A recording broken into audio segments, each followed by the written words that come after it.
people out of position, diving in and stunning. If Glaive manages to miss one afterburn, or he doesn't manage to get off that well placed punt, he is basically a sitting duck out there.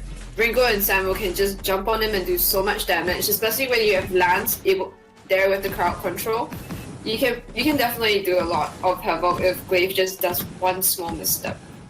Yeah, as we see the start of this match, I totally agree with you. As we see the start of the match, just early game aggression on the side of Infamous is good to see, although SNK did take a bit of damage. Ringo is using that early game kind of aggression on the side of SNK to farm up. He's on 5 farm already, but Vox is ahead on 6. This is going to be really, really interesting. I would like to see a bit more early game aggression on the side of Infamous, especially with that. Play coming in with a nice, well-placed afterburn onto Uni. That was a little bit too far into the lane for him. Yeah, he was most likely overextending the situation. I was kind of focused on the Samuel, so I didn't see that. But yeah, we see the Drifting Dart coming out and this Impale, which is vital. Lake King goes down. It's a nice reaction on the side of Infamous as also the Arden goes down. This is what we want to see. How do you think Silver are going to react to that? Because I don't think they were expecting Infamous to kind of react in that aggressive manner of Perfect Blade coming up with the Samuel and taking out that double kill.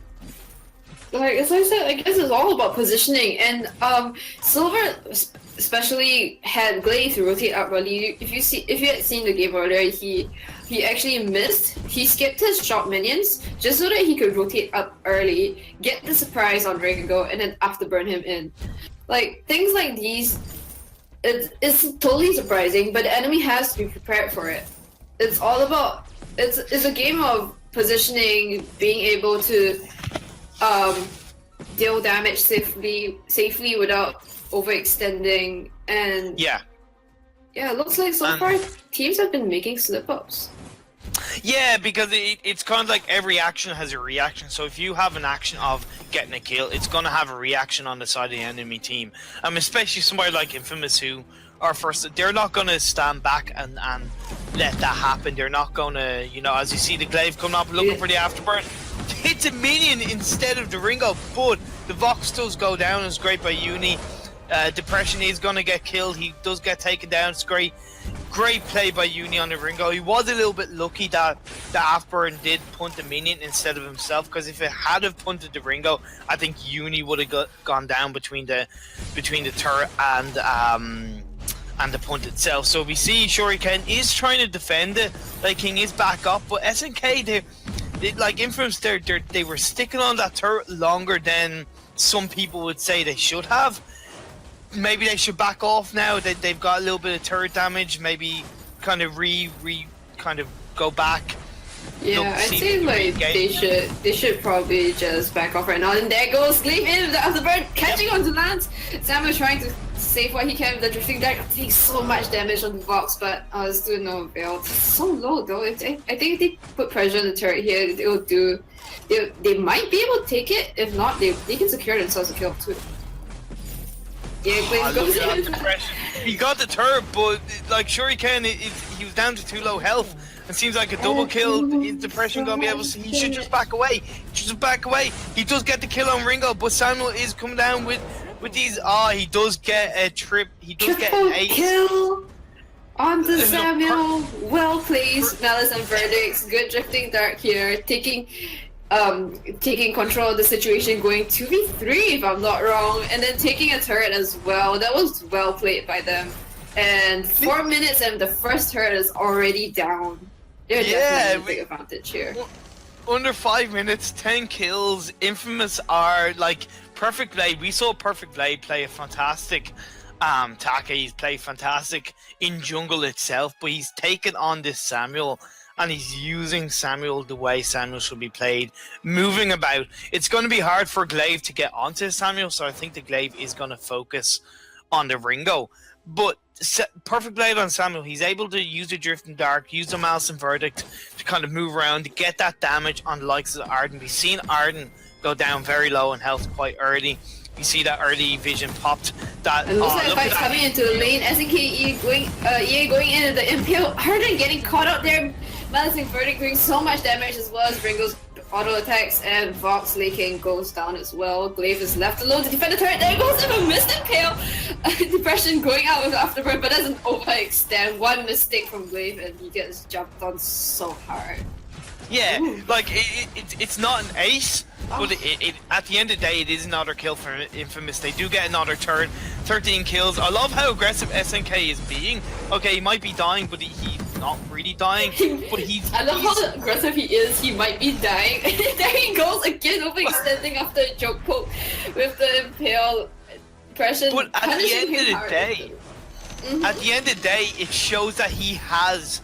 One, it shows that he has confidence in Perfect Blade and Uni to deal the damage if he does go in, and also he's causing a distraction. He's being that front line distraction, so that they might try and pounce on SNK and they might kill him. He's only died twice in these 3 or 4 fight situations, but it means that Infamous are able to take advantage of that. They're taken down, they're on 10 kills already. It means that their strategy is working, and Silver need to kind of back up a bit. They need to go, look, we need to, if Lance goes on the impale, yeah, okay, look, let's poke a little bit of damage on him, let's kind of take him down a little bit of health, but don't go for him. Don't let yourself be in a position where you're taking out the Lance, or you're trying to take out the Lance, and Uni and Perfect Dark are absolutely wiping your team out.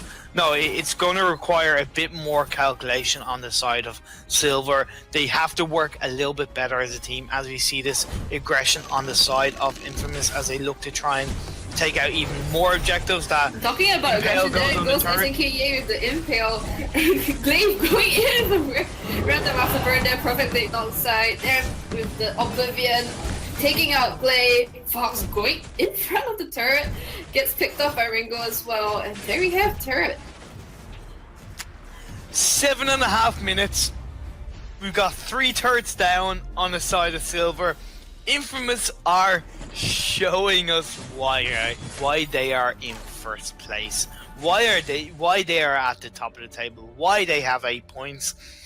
And I feel a little bit sorry for Silver, although I don't think they helped themselves by picking the Glaive, and they should have respected the power Infamous have by picking a stronger jungle hero. But look, Infamous, like, is it kind of GG well played now? They're about 6k gold ahead. You see Perfect Blade. It's never over until the game is. Oh, there you go, SNKE with the joke poke impale. Trying to give him one stun box, but it's not gonna happen. Arden's Gauntlet stuns SNK, trapping him in, but the double range carries still managed to do damage from outside the gauntlet. Samuel picking off Vox. There we go, and finally a root from SNKE, and they decide to turn on the turret instead with 2 infusions on their range carries. I think this is going to be a really tough fight for Silver to win now. Talking about aggression, look at how they build, how aggressive they are, how much they're pushing, how much they even infuse here, drifting dark, and then again they overextend with Ringo trying to get off SNK. I think Perfect Blade had a little bit of connection issues there, because he seemed to stay in one position as the turret was trying to be brought down. As you see the Glaive going down, and Ringo is doing his best to try and get this 3v2. He took down Glaive, but it did cause an ace. But yeah, going back, I think Perfect Blade had connection issues there, because when he did start moving again, he went straight for the turret, and then I think he realized, oh no, why am I going for the turret? And then he was burst down by that stage. So I don't think that was anything ability issue or ability mistake on the side of Infamous, but at the end of the day, Silver took advantage of that. They got the ace, but they haven't been able to take advantage of it to the point of getting the gold mine. What I do find interesting, Fee, is that, okay, they're going for the gold mine now, but they didn't go for the gold mine between 4 minutes and now. They didn't even try and take it. They were going straight for objectives in terms of the turrets. They are going straight for aggression. Looks like we're gonna have aggression. another fight breakout though. Oh, okay. They're Nope. really strong again. I was just thinking, I think he's gonna go in for root. There you go, with the backup from Stamper and we're good. But no, it's not that. I know that feeling because I kind of think, oh, they're gonna go into a fight and then nothing happens, and it's like, yeah, okay, yeah, like don't go against what I just said. But as we do see another fight feed, what is happening here? It looks like they're trying to go in, but Arden is zoning them out perfectly well with the gauntlet here. Perfectly X and Uni are too far behind. Depression's punishing SNK with a nice afterburn into the turrets, but it looks like SNK was able to roll out of their combat roll out of their fine. It's a loss damage trade. It looks like they're backing off, trying to lick their wounds, recoup their losses as the Crystal Sentry adds salt to the wound and whittles away at their health. Yeah, I do think Silver are getting back into this now a little bit. As it gets to 11, 12, as we work towards Kraken, we do see Laking on this Vox. He has got Breaking Point. He's got that first Tyrant's Monocle. He's looking to get that second Tyrant's Monocle. And he is starting to show his damage. He obviously needs to make sure he doesn't go out of position as he try and see this engage on the side of SNK. And yep, SNK goes in trying to zoom in on Vox, but in Depression, in return, is trying to go onto the range carries, but no, it's not gonna do any difference because he does no damage. Perfect Blade X picking off a nice kill onto Arden. Lands trying to go onto Laking, but not really doing anything because Vox is just too fast and too far. And there SNK impaling. It's probably a good thinking, I'm going for a getting wall. There we go. Silence from Vox. Blade going in with the afterburner fountain pulled out from SNK, but it looks like it's Samuel's still dead. You know, they probably have to back off. No, Ringo is still going in. Uni going into Depression, and he takes the good for that. And there we go. I think it's just that Infamous here is just getting too cocky. Silver is turtling pretty well. They're trying to bait Infamous into some good attacks here, and the moment they overextend, it's just pounds in them. Glaive is finally getting some returns from being Crystal Utility Glaive. And you're gonna secure yourselves a turret. Yeah, but at the end of the day, in terms of, yeah, you say maybe Infamous are getting a little bit too cocky. I think their plan is, and I kind of agree with it, but their plan is just all flight, no fight. It's all or nothing. It's 100% aggression. They kind of went for it at the start, and it's paid off so far. As you said, they are maybe starting to get a little bit too cocky because the likes of the Glaive and Laking on this Vox are coming into their own. They get an immense gold payout, and another fight is starting on. This gauntlet, what is that gauntlet feat? That was nowhere. I think it's just him just overextending. He was probably expecting a follow-up from Laking and Depression here, but looks like he's just managed to get out there after a Risen Shuriken just gets burst down by double range carries. He was probably expecting a afterburn from Depression into the Gauntlet. and again, the Yoko gets punished by the Glaive. Perfect Blade X and Uni trying to save what they can. Oh, Depression going in with another well-placed afterburn, pushing Uni into the turret. Perfect Blade X in the hot spot right here. Now, he gets burnt down with the King's auto attacks. Oh, that was... Infamous are gonna have to back off a bit. I feel like that last fight where we saw the gauntlet from Arden. I thought that was very much a reactional gauntlet to the fact that Infamous got the gold mine, but. Yeah, Infamous are being all or nothing, and SNK, he needs to back off a bit. He needs to target his impales a little bit better, make sure that he's still able to support the likes of Ringo and the Samuel, make sure that, like, he seems to be using the fountains for himself rather than for Ringo or Samuel. They are kind of positioned together a bit better. As we see good vision on the side of Silver, so they do see Infamous coming up.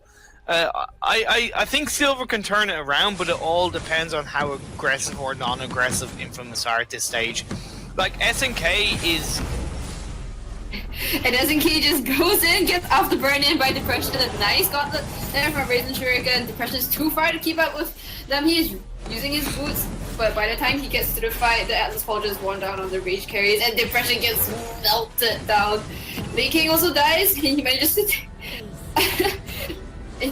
take someone else down with him, but that was again positioning, I guess. Glaive was just too far away to be able to capitalize on that. What do you think? He was, and he's got to realize that he can't take the Ringo on one-on-one because Ringo's just going to burst him down with those stutter steps and those auto attacks. So he shouldn't have targeted Ringo one-on-one. If he had helped, the Arden and Vox and taken down the Samuel earlier, and SNK, they possibly would have won that team fight. But look, that is the first match to Infamous. As I said, they've shown the reason why they are top of the table. I do believe this. So let's go into the draft. No? Sometime? No? Anytime? There you go. Instalance ban.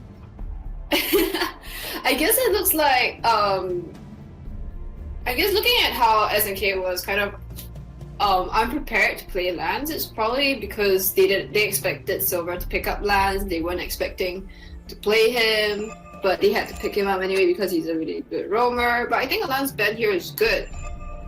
Oh, we have a Lyra ban on side of Silver. Why are they doing this? Why are Silver? I don't want to predict too much, but why are they sabotaging their game before it even starts? I don't get it.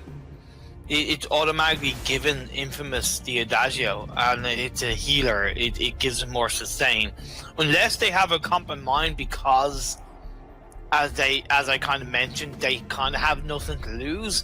Maybe they're trying this ridiculous comp that they think is going to work. What do you think yourself? To be honest, this situation is still salvageable. Personally, I actually like to, when I rank, I like to, oh, come on, no. I was about to say, like, when I rank, I personally like to ban Lyra on the second side if the first team bans a different hero, because I love drafting. I love to play bait. And what I do if the team picks Adagio, I would immediately lock in, because Adagio is still strong, but he's not as early game as Lyra, and if you manage to get a good early game push to counter Adagio heal, for example, Fortress or Kashka. So what I love to do when it gets this, I would love to bait them into picking a healer and then immediately pick Fortress Vox into this composition, because it's immediately puts that Adagio on such a back foot. You can flex Fortress into the roam or into the jungle. You still get an immortal one, so it just immediately counters Adagio so bad. Yeah. With the Castro ban and the Alpha ban, what do you think of those? Alpha ban, I think is it's solid because Alpha is quite strong. Same with the Castro ban. Again, he's really pokey. She's really pokey. She's really annoying, especially with that CP build. I just don't know, because they picked Arden. I'm not even sure what the rest of their comp is going to be. If they had picked something like a Finn or even a Catherine, or God forbid, if it'll ever happen in SCA Fortress, as you see Vox coming out. I don't know what Silver are kind of working with here, what they're going for. As we see the second pick on the side of Infamous. What do you think yourself, E? I would say this situation is still salvageable. They probably picked Vox here so that they can. I'm still hoping for a Crystal Fortress. I'm still hoping they can set up into that. But I guess we have to see. Yes, if it was yesterday, I would have immediately called Adagio's team an instant win, because healers OP, right side of the match, left side of the match, blue team OP. But we've seen how Team Artisan turned it back with a response with Fox and Chrome. Maybe they could pull up something similar. It looks like the reason why they banned Alpha is because they're going for a double range because they're picking up a Samuel here and probably a Ringo if I'm not wrong. Well, yeah, it's what they went for last time. So maybe they're kind of going, okay, look, it worked this time with the Ringo and Samuel. Let's try, because we have the chance to pick Adagio. Maybe it wasn't their plan because well, not that it wasn't their plan because they knew if they banned Lance that Silver would either ban another support or a healer. But maybe they're thinking, okay, let's try it with a somewhat less aggressive support as they do pick a Ringo. So it's the same comp as last game, just Adagio instead of Lance. And maybe they're going, okay, look, maybe if we step it back a bit, bring a healer in, make it a bit less aggressive compared to Lance and still do the same job. And how do you think Silver are going to respond to this? I think that Silver is really in hot water right now because you can see Uni and Perfect Blade are on comfort picks. They are strong because if you've seen them perform last match and they played it beautifully, they're most likely going to start with an early game snowball, especially if Adagio on their team. That's really going to help them. Yes! Okay, I don't know. I still gotta go with Infamous, but Fortress pick. No, we finally go with I was thinking to myself. I was really thinking to myself. If Silver don't pick Koshka or Fortress, it's gonna be Infamous. But honestly, now that they've picked Fortress, Silver all the way. I want Silver to win this. I want Fortress to get his Stormcrown, get his Aftershock, get those wolves out there every 25-30 seconds and just inflict major damage on the Ringo and the Samuel. I want to see it. I know it's going to be a bit harder because he's against Adagio, but Silver all the way for me. I don't want to be too biased, but I'm a lover of Fortress. It's the first time I think we've seen him play in this VGA series so far. Over the last 2 weeks, correct me if I'm wrong. So I'm like, yeah, come on, Silver, please bring it on. What do you think yourself? I am finally satisfied with C's drafting. Like, this is bait. Yep. They baited them into picking Adagio. They baited them into picking Samuel. They picked the Fortress. Made sure that that the heals on both characters are greatly diminished. And now it's just a game of skill. It's just who can pull off their comp better, because Infamous is definitely gonna go in hard early game. There's no doubt about that. They knew their win condition last game. They know it this one, and it's up to them, up to Silver to defend their fort. Get it? Defend your fort. Okay, up till the late game. So it's just a game of skill, sieging, invading. Yeah. It's a game of skill, sieging, invading. That fantastic. I absolutely love that. Yeah, no, but I think you're dead right as far as it. Infamous are look at it. They're going for this early game engage, and Silver noticed this by putting down that scout trap. It doesn't stop Infamous from getting that early game aggression. I would like to have seen Silver match that by getting the Vox and the Fortress with the Arden on that, but I also think overall it's a little bit wiser that they just let Infamous take that. We'll try and protect it, and we'll let this Vox farm up a little bit better than a Ringo and see what they can go with it.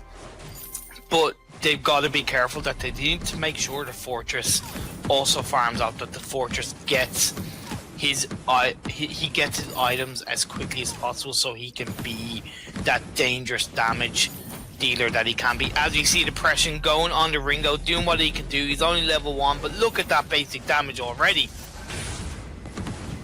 Oh, so close. The pressure is almost going down. He goes down to Samuel's medicine. So close getting the upper hand on Infamous, because they managed to whittle down Uni down to so low, but Perfect Blade just coming up, rotating at the right time, not too soon, not too late.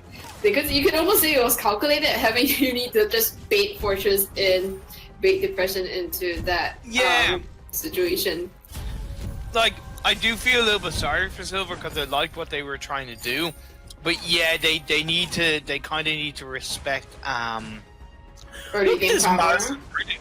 Yeah, they need to look. This Madison Verdict just going out and doing that damage. Like it's very dangerous. So Silver are gonna need to respect that a lot more. In these fights, if they do go up to gank, they've got to be aware that Perfect Blade might not be there. Get a couple of flares out there. Make sure that when Perfect Blade is about to come up, that you see him coming up, so that you can back away and not lose that kill, not lose that turret. You know, that kind of thing. They definitely need to play play basically something like hide and seek now. Just getting in there far, and when Infamous goes in with the aggression, back off a bit, hide behind the turret. After 4 minutes, hide behind their mana. Woo, 162 damage with one malice. Malice with Samuel. It's a lot of damage. And that's only a level 2. Look at Perfect Blade going for depression. It's just take no prisoners. You know, okay, we see the Argon going down, so the Samuel's gonna have to back away, but like depression has had to port back. You know, it means that Perfect Blade has even more control of the map. Okay, he's porting back as well. But it's that aggression. It's that, look, I'm going to face you on. I don't care. Perfect Blade is on 16 CS. Depression is only on 13. You know, it's not much, but it shows. It's going to tell a difference. What I am a little bit... Not that I don't get... I do get it, but I don't necessarily agree with it, is that Depression did get a Swift Shooter. I would have liked to have seen... Instead of Swift Shooter, just get those first 2 core items for Stormcrown, like the Oak-Heart and the Light. I forget the name of it. Off the shop? No, the Hourglass. You know, those first 2 items that build into Stormcrown. So look, but he's got I get why he's got the Swift Shooter, just to give that little bit quicker basic attack. But he's got to build up his items as quickly as possible. As we see, Infamous are going on this aggressive engage, try and take down this turret, do the damage. First turret down, 4.5 minutes. What do you think Really about that? going in hard, but all 3 of them are staying there, drifting down, Laking, trying to do what he can, but he just gets burst down hard by Perfect Blade, X, Malice, and Verdict. They were in a really good position there to just aggress so hard. Like, I am feeling so sorry for Silver. I am mainly, I'm not gonna lie, mainly because I have the Fortress and I don't want people turning around after this game. If Silver do lose, I don't want people turning around and thinking, oh yeah, Fortress clearly doesn't work. It's been played once in so many matches and they lost. God, that's it. No, because me and you both know that Fortress is powerful. But Silver are up against Infamous. They're up against a team that in the first match burst them down so hard, you know, they absolutely wrecked them, you know. So yeah, I just feel bad for Silver this time, but I'm hoping now that Depression has got his Stormcrown that he'll be able to do that little bit extra damage. He's still got the Swift Shooter, which I kind of like with that Stormcrown, but Depression can't be passive. He's been too passive. He's taken too much damage. He needs to be aggressive. He needs to try and look at that. 203 damage by the Oblivion, followed by 205 by a single basic attack by Uni, and by the 6 minutes, Silver's second turret is already down. Infamous really know what they're doing here. They are just going in hard. They know their win condition. They know that Adagio is good into early game invades. They are taking so much advantage of that and not even deciding. They want to make sure that this doesn't go into the late game where Vox starts to scale up way beyond Ringo, and when Fortress starts to get strong with his mortal wounds and the crystal damage, and they're playing it really well. Yeah, but Depression just isn't playing the Fortress, I think, the way Fortress should be played. Like, he should be playing the Fortress like somewhat like a Koshka, like a Glaze, staying in the bush. I know the Samuel's mobile, so the Samuel's moving around, but he needs to play the Fortress that when he does kind of engage on the Fortress, that when the Fortress does engage, that he is just trying to engage hard, and the likes of the Arden is following up. As you Looks see like the they're walls gonna go coming in out the now. engage. And Depression just going in. Oh, it looks like they were gonna go in for a moment, but no, it was just a random It's a attack from Depression. Yeah, defensive attack of the pack. I guess, yeah, it bought them enough time it bought them enough time to clear the wave, I guess, so I guess that was a decent strategy from them. Oh, it looks like he might get caught out here, but no, he may just to back off with a nice Vanguard from Raisin Shuriken. Uni's still trying to go in ham on the turret, and he almost managed to take it down. Oh, that was such a nice defensive gauntlet from Raisin Shuriken, stunning both Exalting and Perfect Blade X here. Uni is just putting in the work with his Sorrow Blade. Yeah, it's just look at them. They're porting back in open air. Look, he's just so confident right now. Yeah, it's what can I say? It's domination by Infamous. Look at this, 8 minutes, and the base turret is almost already down. They're just milking this really hard. Infamous with the strong game, but it looks like they might overextend here if Depression going in, but Attack of the Pack, there they go, rushing in. And who are they gonna jump on? Looks like Quixotic. And yeah, no, this is just leaking and Razor Dragon. Oh, staying in the back line. Will Depression takes up all the hits. He might get a kill on Sama and yes. Oh, it looks like Quixotic's the only one left and Depression against Quixotic. It might look like Depression's going down because of the heal and the sustain on the dash shield. And Fortress is just too underfed to face a tanky Adagio right now. That was better by Silver. Okay, it's true in terms of Infamous probably shouldn't have stayed there, but hey, look, it's Infamous. They don't really care, you know?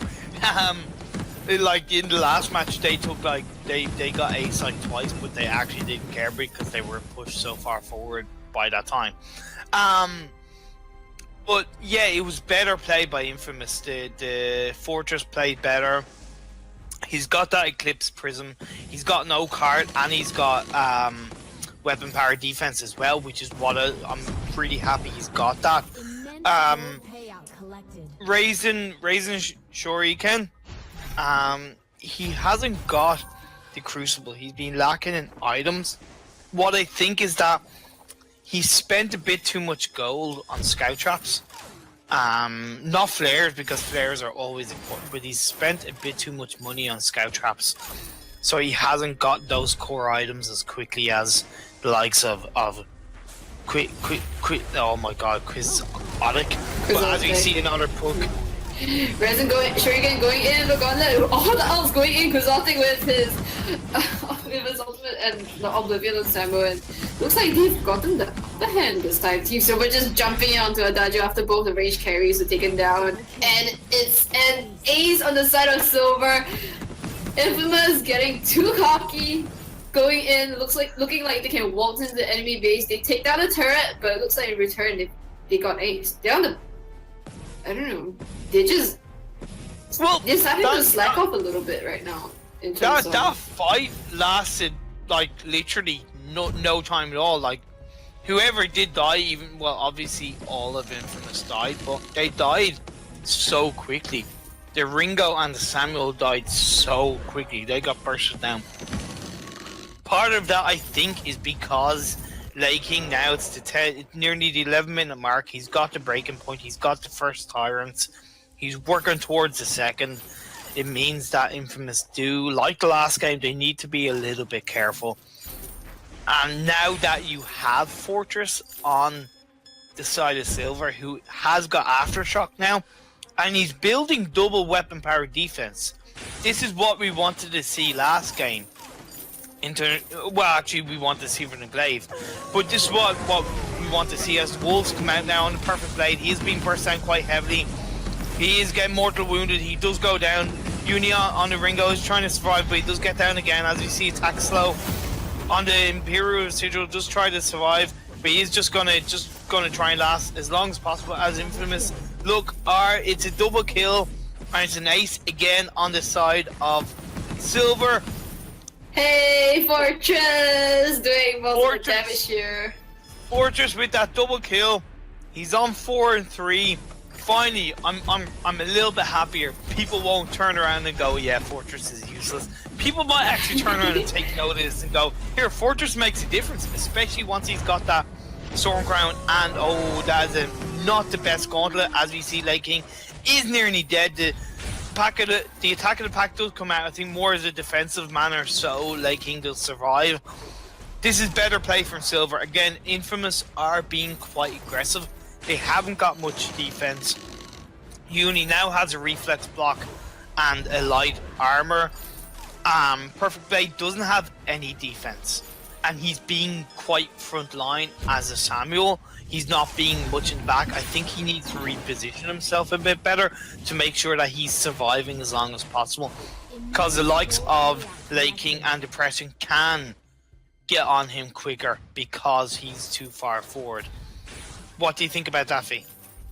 I think it's just Infamous, just how they play the game is so charming. They go with an opening gamble. They pick heroes that they can play well into the early game. They pick comfort picks. They build almost no defense. Ringo maybe picking up a light armor there, but other than that, look at that shattered glass on Samuel. That's gonna do so much damage on Malice and Verdict. He didn't even bother to go for a Frostburn.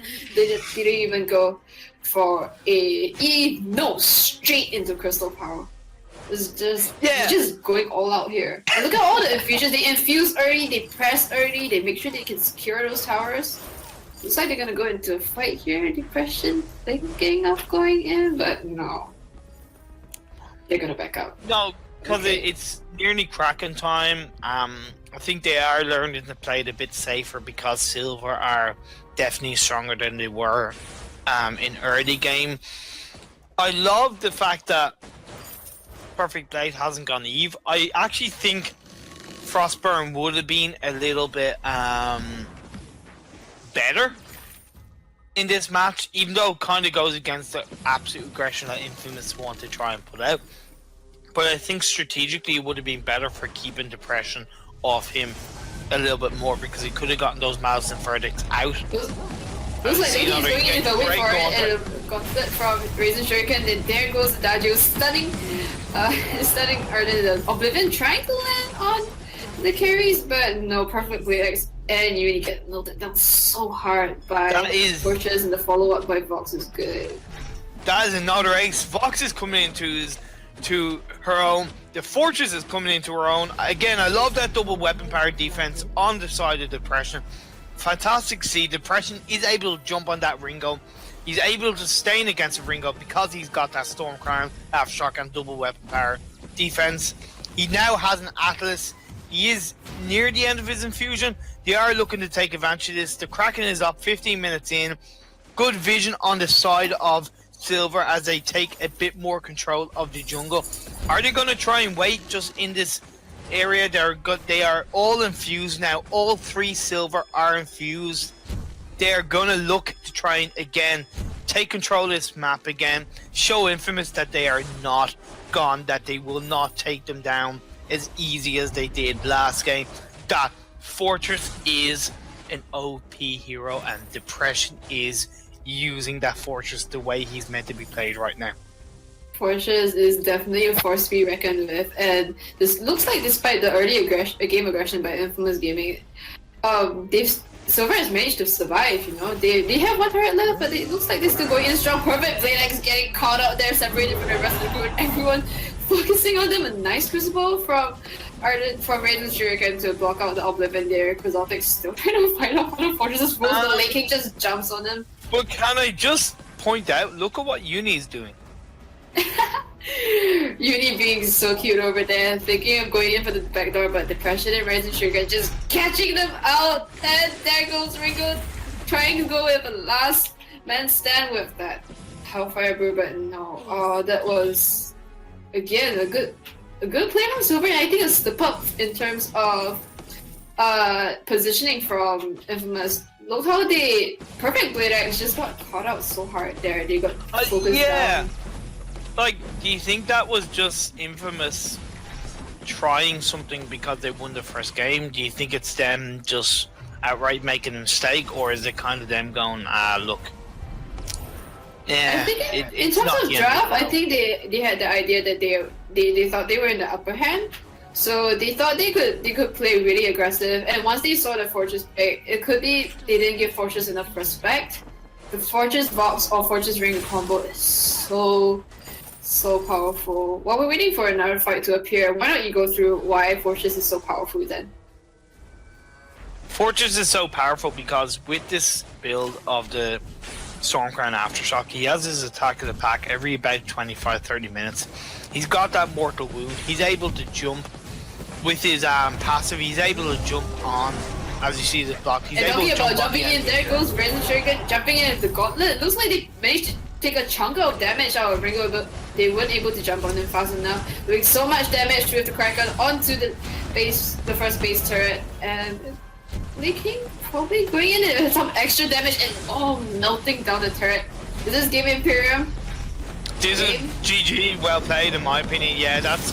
Look, I don't think Infamous respected, as you said, didn't respect the Fortress enough, but overall didn't respect Silver. Silver bounced back from that really nicely. I think once it hit the 10-minute mark, when Lei King got the breaking point in first Tyrant's monocle, they were able to come into their own. Depression is that jungle hero that they needed to cause hassle to get in on that Ringo. As I said, he had the Atlas, he had the double weapon power defense. Even if it was only light armor, it was... So why don't you take us through what you expect to see here? I expect to see Fortress. That's all I want. I just want to see Fortress. No, but really, yeah.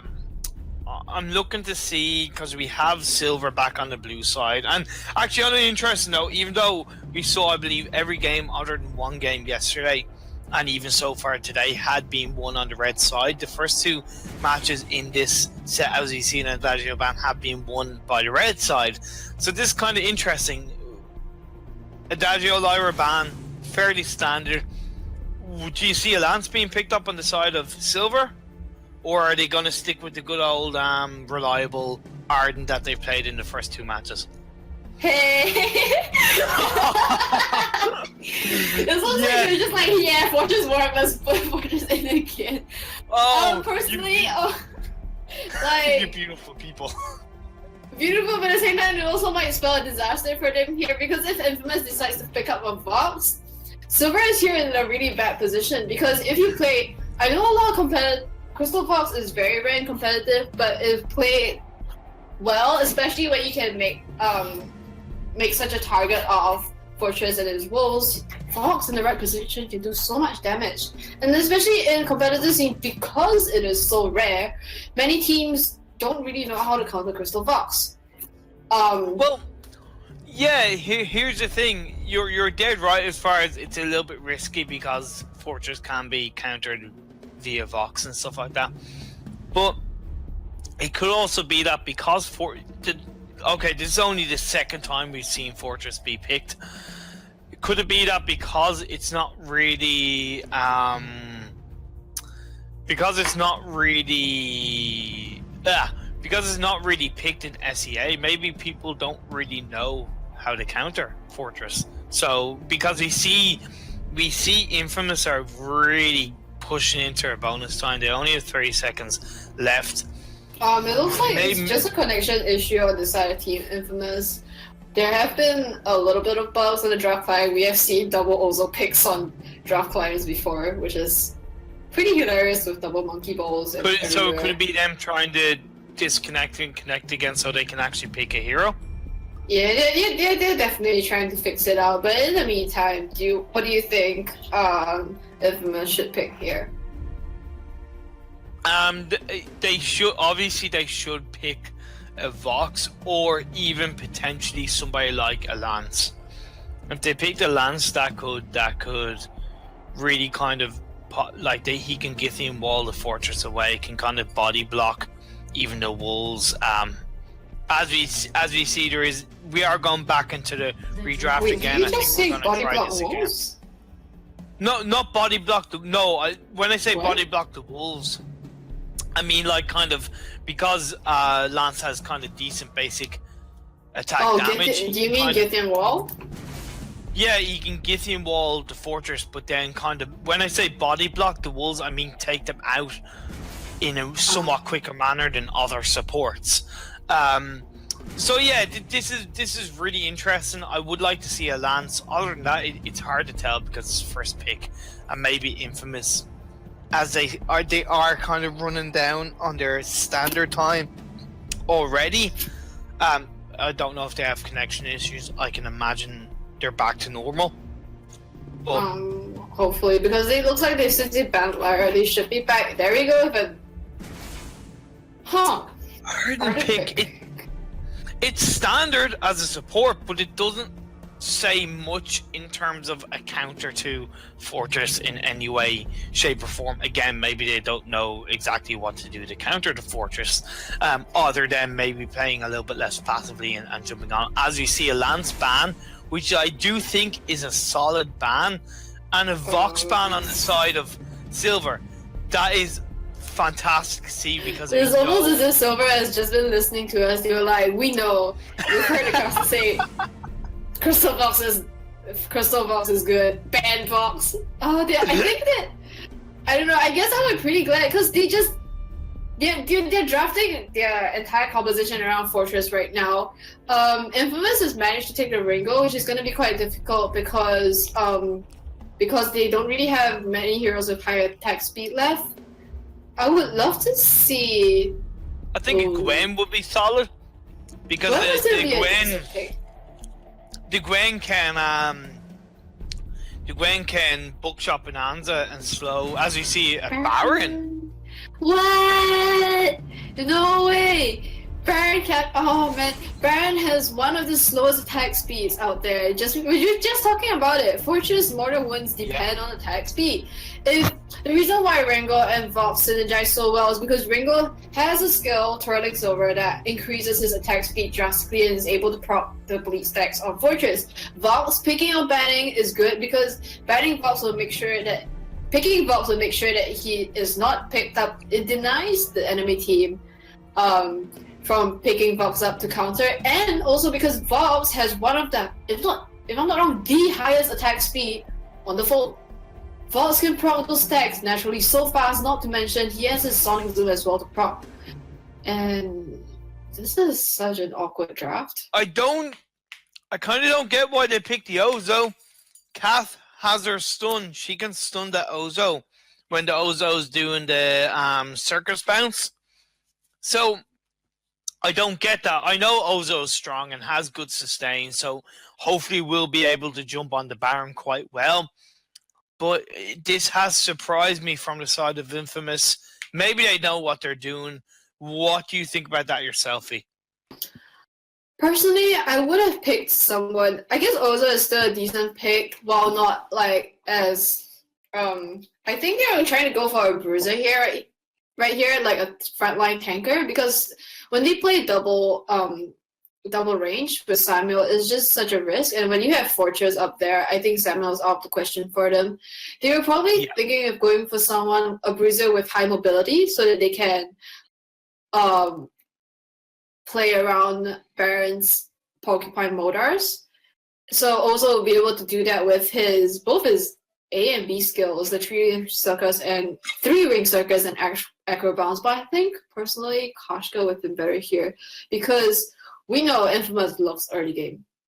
Koshka is the early game hero. She can if she just dominates the jungle, she can knock Baron out and prevent him from scaling up in the late game so fast. That's a really good point. Koshka would definitely have been a better pick than Ozo, in my opinion, because, as you said, Baron's very powerful late game, but he's slow, and the Koshka's very mobile, so the Koshka can dance around the Baron basics, can dance around even the Catherine, even though the Catherine's got her stun. So the Ozo's mobile, the Ozo can bounce around, and that's good. But when a lot of what makes Ozo so powerful is the ultimate on the Ozo and the circus bounce. When you have a Catherine that can stun either of those abilities, it kind of makes Ozo a lot more more vulnerable. Yeah, vulnerable to being taken out by the Baron late game, by even the Fortress.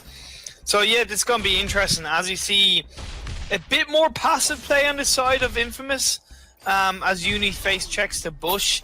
This is a different type of game that they played in the first couple of matches. So is this Infamous learning from their mistakes? But it looks like we're gonna have a little bit of a scrap in the jungle. Depression thinking of going onto this minions, but it looks like Quixotic is want to fight. And talking about Quixotic in the jungle, this is definitely a totally different game. Look at him. Look at Infamous. Look at their positions and look who plays the positions. Yep. Perfect Blade X is in the lane. Yep. Last game he was in the jungle on Samuel. Uni, and even yesterday, last week, is the wrong. And Yep. Quixotic, being Quixotic, is in the jungle. So they just entirely switched up. Quixotic is for some really good plays here. He is quite aggressive, as you can see from the Ozo invade earlier on. Yeah. But they have completely switched their roles. What do you think of this? Well, I think it's good because it's making Silver definitely rethink how they're going to play, because Silver, like, unlike the first couple of games where they were able to, like, in the second game they were able to essentially counter the aggression by having somebody like a Fortress. In this third game, again, they don't know with the roster change what Infamous are going to do, what kind of game they're going to play, how aggressive they are going to be, and when they're going to be aggressive. Now, of course, as a team, your number one priority is your own gameplay, your own what you're doing in the game, as opposed to what the enemy team is doing. But it's always an element, and if you do know what the enemy team is going to do, it's going to make a difference. So yeah, this is definitely interesting. Of course, I want a bit of aggression early game. It's definitely been more passive. Obviously, you see the Ozo jumping on the Baron, and the Baron does go down to nearly half damage. The perfect blade on the Ringo is following up by getting those lovely little poke basic shots on both Lake King and Raze and Shuriken. So yeah, this is good by Infamous to see this kind of jump coming in. Quixotic is using Ozo quite well so far. I like that Depression is backing off a little bit and just kind of farming up as much as possible. Perfect Ray being caught out a little bit, and Uni, but Depression is going to follow up. So what did you think of that little bit of engage as we saw from Infamous there, V? I mean, I think looking at the like how they've played so aggressively in the previous games, it's slightly disappointing how they're playing a little bit passive. They didn't even bother they didn't start with a 3-man invade, they didn't do anything spectacular. And you know, personally I really do love that cheeky gamble of 3-man invades, no defense and everything. But they decided to build defense this time. You see also on the armor. But the problem is that the longer this game goes, the more passive they play, the more Baron's gonna scale. Yep. And also the more Fortress is going to scale, and the more obviously they are pushing, and they are getting a little bit of poke damage on that turret. Perfect blade to take that little bit turret damage. So did Quixotic. As you see, the Wolves coming up on depression already. In under 5 minutes, look at that, jumping on Uni, jumping on Quixotic, but the Baron is going down. He was a little bit too far forward in that little bit of engage. Depression took no damage at all, but he is pushing on that perfect blade. Lovely Vanguard takes out. Yeah, takes out Fortress. Depression is forced to back off, and he's the last man standing here, like fighting against the turret. Chris Hunting going in with the daring echo bounce, and he manages to finish off Fortress. Well, we don't need those stinking enemy turret. We just gonna take that Fortress down. That is the good thing about Ozo. The good thing about Ozo is that when it is one, possibly two, people left in a team fight, especially when the Kath is out, that Quixotic has that sustain to do something like a turret dive for a kill, or even turret dive for the turret itself. So that's really good to see Quixotic using Ozo the way Ozo can and should be used. Yeah. Oh, look at that ultimate on Lei King. It's perfect. The Baron caught out. Well, when I say caught out, like not completely caught out because he was under turret. But again, they've got to respect that Infamous can jump in. That Infamous can take. They aren't gonna worry so much about that turret and the damage the turret can do, because Arden has his Vanguard, Quixotic has the sustain, and Ringo has a pure damage. So Silver are gonna need to back off a little bit. I would say Depression needs to actually not worry so much about using his wolves all the time, and only activate the attack of the pack when it's actually gonna be for a kill based engage, rather than activate the attack of the pack and hope to get a kill from that, if that makes sense. I guess, yeah, it's like, depends on the timing here. I think Attack of the Pack should be used more defensively, because they're just not in the position to fight.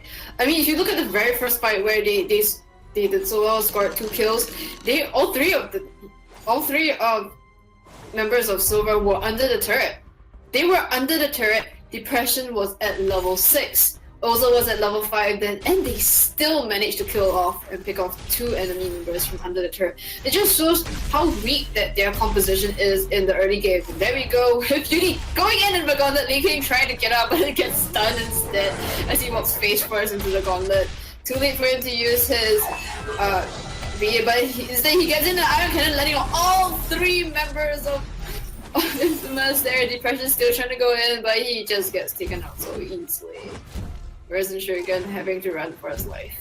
Yeah, in fairness, I have to give credit to Infamous. They are picking this game apart. I see. Oh, Uni is getting attacked, but he is healing up quite nicely, and he's gonna try and take this heal medic out there. And Shuriken just hanging on to the last level of health, and Shuriken just saunters into base. Yeah, like, if Silver can hold on, if they can just hold on for Baron to get up to full speed, to get up to full damage, okay, he only has a Sour Blade, he doesn't have Breaking Point or Tyrant's Monocle at the moment. He's like, we're under 10 minutes, like we're still a minute and a half away from 10 minutes by all means, but he has to get those items as quickly as possible, and Silver need to just hold back. They can't afford to just stay under turret though. They really can't. So yeah, it's going to be interesting going into these team fights. I am impressed with Infamous. I know that's easy to say because they're top of the table at the moment, but I am impressed with how Quixotic is using the Ozo, and the Arden is vanguarding really nicely. It's good vision on the side of Silver, but Infamous are still controlling the map quite well. If you're in Silver's position, Fee, what would you kind of do from now on, and what would you look to do? Definitely, the strategy was decided from the start. They are playing on Baron. They are used to it. They are just playing and waiting they're playing the waiting game. Wait till they can get into the there goes a Hellfire Brew, because I think thinking of going in, but yeah, Depression getting in a little bit of a chomp off Uni, but nothing really much. That's what they should be doing. Aggression, try and fight off the enemy, play defensively, ward them off. There you go, a defensive attack the pack, but no. I thought they were gonna go in and overextend for a bit, but yeah, defensive. Wait for Baron to scale. Yeah, like I did. Even though I said he should use attack of the pack to wait to use it until he's actually properly engaging, I did like that attack of the pack because it did it kind of pushed Infamous back a little bit for sure. Yeah, okay. Depression still hasn't got his aftershock, so the attack of the pack isn't doing the same amount of damage it will do. I don't know what Depression is doing. He needs to be careful not to go anywhere near them until the rest of his team is there with him. Yeah, like it's good from Infamous but Silver just need to wait a little bit longer as we get over this 10-minute mark. The Baron does have the breaking point now, so that will make a big difference, because I did notice that Uni was taking a good bit of damage there off the Baron, and now that the Baron has the breaking point, he can hopefully use the Arden to build up stacks and eventually hopefully take out the likes of Quixotic and the Arden, and then leave Depression to jump on Perfect Blade, because that's what we want ideally after Depression has Aftershock, after Depression looks, I would imagine, to get double weapon power defense again. He'll be able to jump on Perfect Blade. Okay, stacking on into Baron, and there goes both carries have used their both the jungler and carry from Infamous has used their also Lei King, and they've managed to fend it off a defensive attack of the pack from Depression, while Lei King manages to clear the farm, get more food. Get more farm. Get more food. Call it food, don't you? No, what are you talking about? It's definitely farm. Quixotic, so much damage onto him. Lei King just stacking off onto both carries and then there goes a nice defensive gauntlet on Uni to zone off Lei King, while the rest of them jump onto Raisin Shuriken.